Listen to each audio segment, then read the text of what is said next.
What is up, guys? MACABESPEED coming at ya. Great early morning day today out at the Northern California range. This makes me very happy to have my vlog pod in front of me, honestly. This is one of those things where it's like Christmas morning every time I look at it. The Challenger line was the very first toe that I dipped into the pool as far as the regulated world of air guns. And this Challenger 357 is the next installment that I have to bring you guys. Terry at Fox Air Power saw the success that I had with my 30 caliber, and he was quick to go ahead and donate us this 9mm 357 Challenger Pro. Really ready to take advantage of this great golden hour lighting that we have for you boys today. We got the Sightmark Wraith on top of this thing to really catch the action, and we've got a target 25 yards away. I do have a couple of different manufacturers' ammunition for you guys to check out this episode as well. I want to go ahead and see exactly what it's going to take to set this 357 powerhouse up for long range accuracy. Let's get right into it, guys. Alright, gentlemen, we've got a magazine of some plain Jane cheap ass Vortex Strike pellets, skirted, wasp wasted pellets to try and go ahead and get ourselves on target at 25 yards. Honestly, why am I staying away from the slugs right out of the gate? It's because I've got two slugs that I do want a death match for you guys today, and I don't want to give any of them an unfair advantage before we sight this rifle in. Let's go ahead and give it a shot at 25 yards. Setting my reticle currently to 0-0 within the Sightmark Wraith, and you always want to do this whenever you start out with a new optic on a new rifle, is really try and get those crosshairs as close to the middle of the road as you can, so you have a lot of adjustment when you go to make your final moves. 0-0 on the crosshairs. Starting our recording, making sure our chrony is active. First shot with the Challenger Pro, 25 yards. Left side target.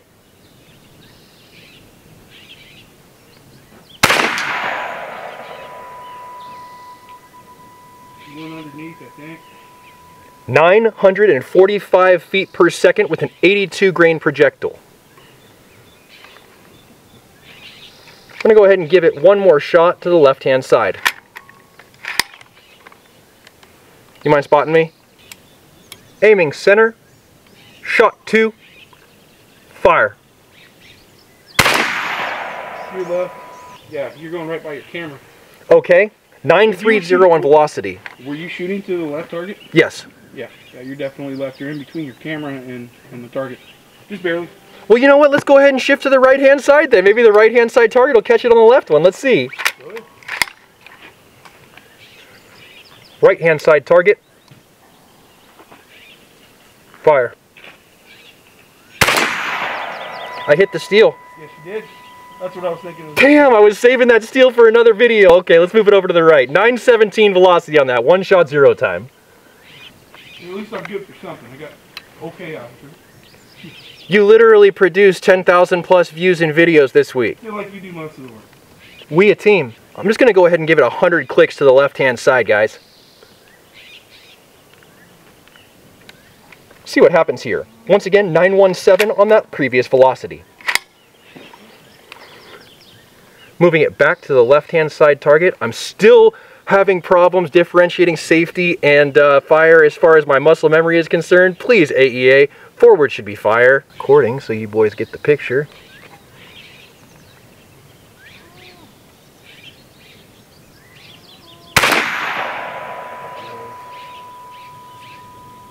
Do you have any idea where that went? That was low. That was low. Low? Okay. Pretty close to low. I can live with that. I'm going to go ahead and change this. Maybe this will make a difference for us. For those of you who are used to seeing me get on in one single shot, this one seems to have a little bit of inconsistency between the actual rail orientation and the barrel orientation itself, so it's taken us a few more shots than normal. But I am going to dial this in for you guys, and we are going to have a slug battle before the end of the episode. Alright. Shot 400, trying to get sighted in. Here we go. Left side target, center hold, fire. Hey, finally! Only 75 feet away, and we finally hit the target with a 9mm projectile. Let's go. Now we'll really use the capabilities of this scope, see if we can get on target. One shot 0, once again. Always one shot zeroing. I feel pretty good about this. I don't know, I got that weird feeling like I'm about to shoot a bullseye. I think here we go, let's go. Left side target. 10 ring shooters. Fire. Safety. God, please change this.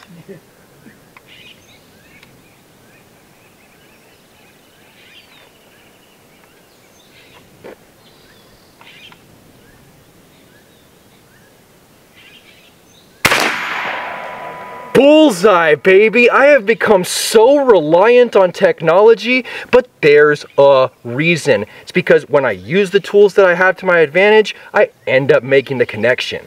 934 feet per second on that shot, once again, 82 grain pellet projectiles, and we're going to go ahead and make the move over to slugs. I don't have too terribly much air in the field with me today, one real big tank, and that's it for 7+ guns. So we're going to make the move right into the slug testing. Let's get right into it, guys. Decock the rifle for safety. 5 shots to get sighted in. Not that bad. Not that great either. Not that great, no.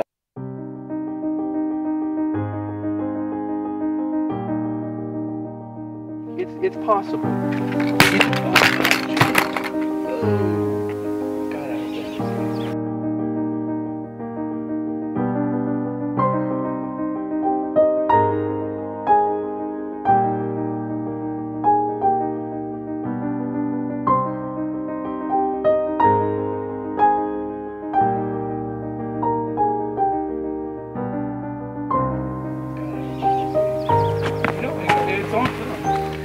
Terry, you just got the torture test video.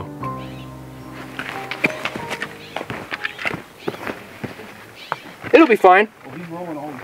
Yeah, everything's on film. Besides, this literally means nothing to me. It's just metal. Yeah, right? I know. It means nothing. But you know, you might want to take a couple of shots. Make sure you didn't throw your sights off. No. I believe in it. It's gonna be fine. Okay. Yeah. Right. I'm old school. Yeah, I was going to say that scope probably means more to him than the... Yeah. No, absolutely. Alright, gentlemen, so this gun was just dropped on the ground, right on its head in the dirt, at 4,200 PSI. Hopefully everything is the way that we've set it, hopefully everything's the way that we've left it, and we can still get some great results downrange at 25 yards between these two slugs. Today on deck, we've got the Lucky 7 semi-wad cutters versus the Flanigans penetrators. Now, honestly, Flanigans is more of an eBay company that's less well known than Lucky 7, but the quality level that's coming out of his shop can't be overlooked, guys. That's what we're looking into today, and I can't wait to see what happens. As always, I feel like the reigning champion should probably go first, and that's going to put Lucky 7 on that right side target.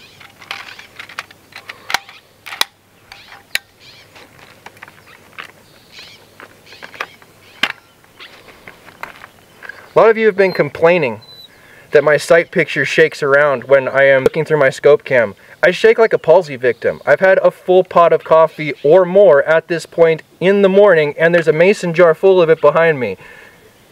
People work with what they got, and that's what you see in my videos. Hit the recording. Give myself... Oh, apparently I'm not going to get any zoom. Did I just break my scope? Maybe. No, hey, I didn't break my scope. Lit, we got some zoom out of it. Here we go. 3 on the magnification. Okay, starting my recording. Recording starts without a hitch. Dude, I feel like this could be successful. Lucky 7 semi-wad cutters. Already cocked it. Don't want to recock it. Jeez, there's a lot going on today. Right side target. Fire.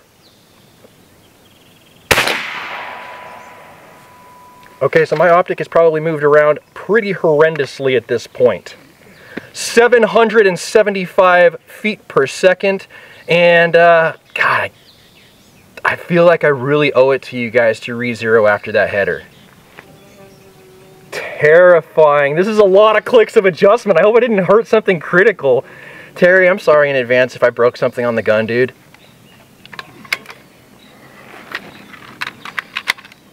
.775 was that previous velocity. Hopefully getting into a better showing than the shit show this episode has been so far.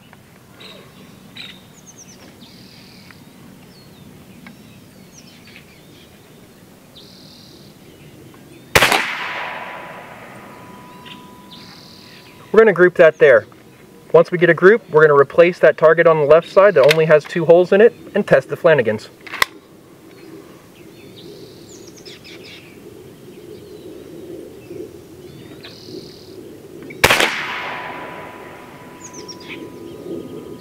Lucky, my boy. Dude, I like you. You're a good guy, but I'm concerned about the results here, brother.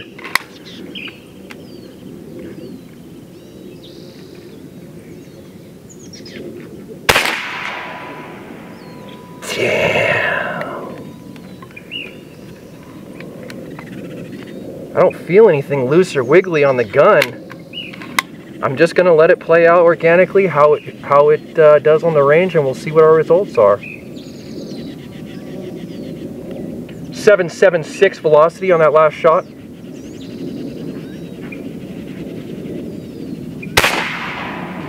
In the dirt. 775 velocity.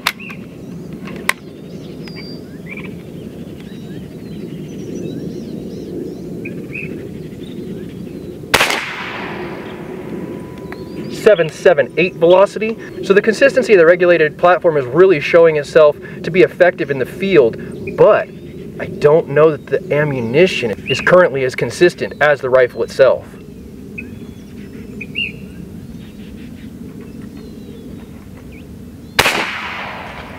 Whoa, 776, good lord. One shot, last shot.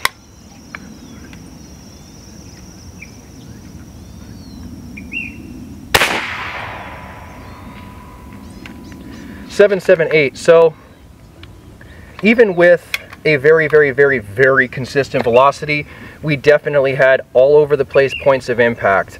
I am going to go ahead and switch at this point to the left hand side target with some fresh pasters and see if the Flanigans goes ahead and groups. If I can't get the Flanigans to group, I'm going to go back to the pellets that I initially got on target with and test that as well. If I can't get anything to group, I'm going to effectively say that I may have damaged this scope or this rifle, and we'll have to see what it takes to get, and we'll have to see what steps are needed to put us back in the right direction at that point.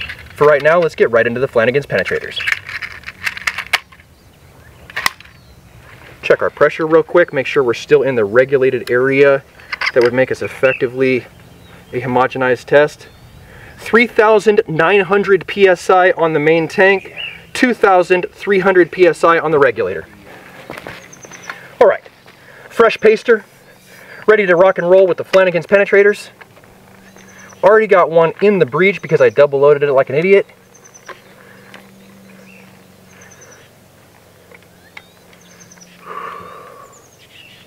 Start my recording.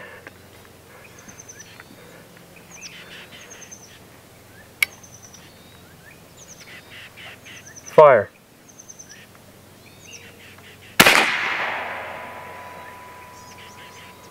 Low right. I am seeing the inverse from what I saw high left on the Flanigans. If I put this 0 back where it's supposed to be and we go back to the 10 ring, lucky 7, you might have some work to do, brother. To be perfectly honest, the best part of the episode's already happened. Right? When it fell on its head. Oh, absolutely. We start our recording. 853 on the last velocity, gentlemen, so over 100 FPS increase. 853 feet per second on that last velocity, which puts it almost a full 100 feet per second faster than the Lucky 7 stuff. Once again, this isn't a video meant to tear anyone down or anything else like this. This is just strict range-based testing, and things are unfolding as they do. Am I going to double load that? I am going to double load this again. I'm terrible about the double load thing today. Damn. Start my recording.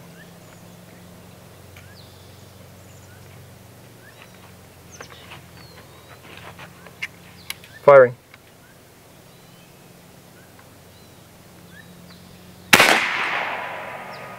.852 velocity. And I feel really good about the results there. Just based on the fact that our initial impact with the Flanigans was basically the direct inverse of what we saw with the Lucky 7, and then putting ourselves back at the initial sighting got us back on target, I feel like the consistent ammunition in this case might be behind door number 2. Put my mag back in.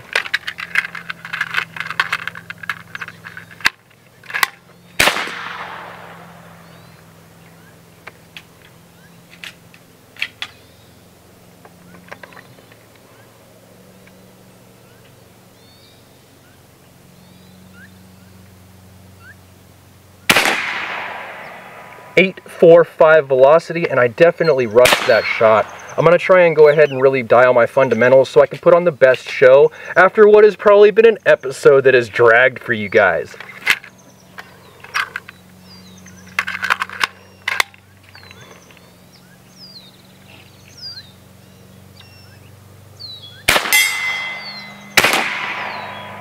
Same as the first penetration, 847. Putting together a respectable group for one of the first times this episode.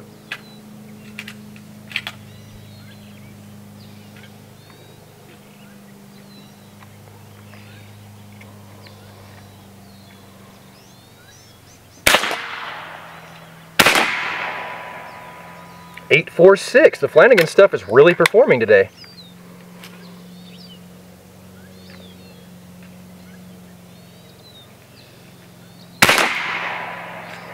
.845. Super consistent on the FPS also. Going to lay one more in that group, and then we're going to see if we can't hit that steel dude in the center with a headshot.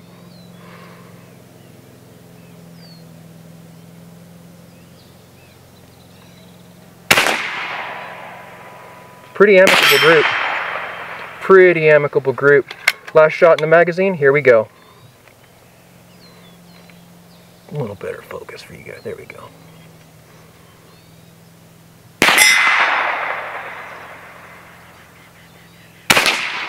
Hit, left eyeball basically. That was a good hit. There we go. Hell yeah, brother. Honestly, the Flanigans really did do the dirt today as far as putting us on target at 25 yards. My only question at this point is going to be whether or not the trajectory is going to stay flat like this between 25 yards where we currently sit to the 50-yard mark out there. All I can do for you guys is go ahead and move the camera out, load up another magazine of the Flanigans, and see how flat we can keep this trajectory. Let's get right into it. Alright gentlemen, so on the left hand side here we've got our Flanigans group. On the right hand side here we've got our Lucky 7 group. Based on the lower velocity I saw, it might be a nominal diameter thing that we're dealing with instead of a poor quality of ammunition. Lucky 7 is very, very high quality ammunition. This just might not be dialed right. Alright gentlemen, we've moved... I almost lost my rifle again for the second time this episode. Let's go ahead and get another magazine loaded up since we've already taken the time to move the camera, and then we'll see exactly what we can do at 50 yards with this great Flanigans ammunition. Alright guys, before we go ahead and get into the 50-yard segment, I do want to take a little bit of time and show you the actual ammunition here from Flanigans that we're using. We've got these 95 grain Flanigans penetrators sourced from eBay, and they do come in this little plastic tub, which I like a lot. You know, it's not the cheapest thing in the world. It does do a good job of holding them, and it seems stout enough to be able to survive a day at the range. As far as the actual shape of these bullets right here, this is what we're looking at. Semi-wad cutter, couple of drive rings at the bottom, flat base. If watching a guy drop $1,600 worth of rifle and scope on the ground makes you cringe, hit that thumbs up, baby.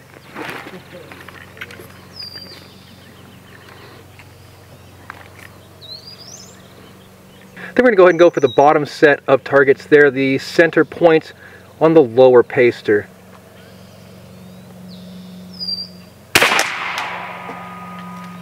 Ah, cardio again! I have to go fix that before I continue, damn it! Going down range. All right. Now we'll go ahead and see if we can continue the group with a pulse that's 115. Super.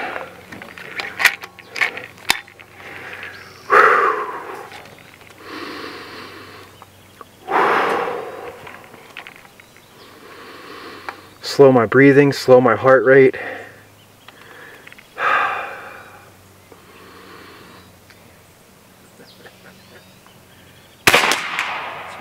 Just to the left. Part of that has to be attributed to my massive pulse rate right now.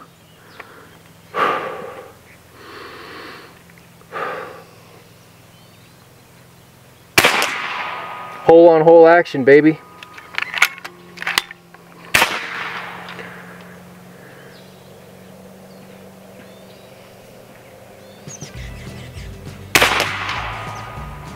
Triple penetration, hell yeah. Single hole there.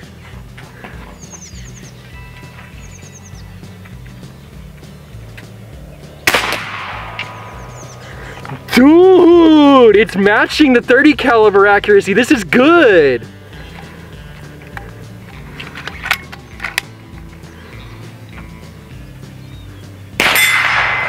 We know it's hitting.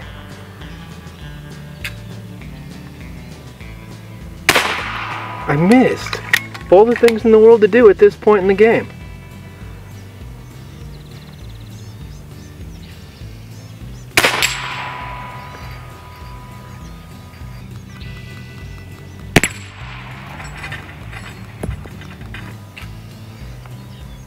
That was so gratifying.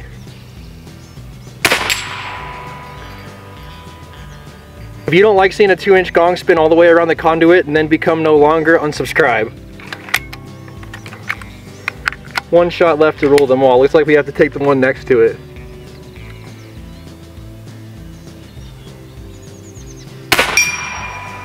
Good solid hit.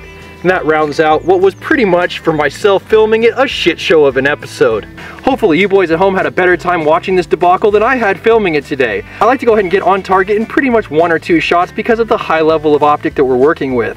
Just wasn't the case today. Life doesn't always go the way we expect it to, but it's the way that you finish things that matters sometimes, not the way you start them. I think it's gonna be a great place to go ahead and end today's episode, boys, but if you like today's episode, give it a thumbs up. You wanna see more content like this, make sure you subscribe for more so you can stay current on the channel as well as when new videos come out. If you really like this video, make sure you share it so that somebody else can see it. And I'll catch you boys in the next one.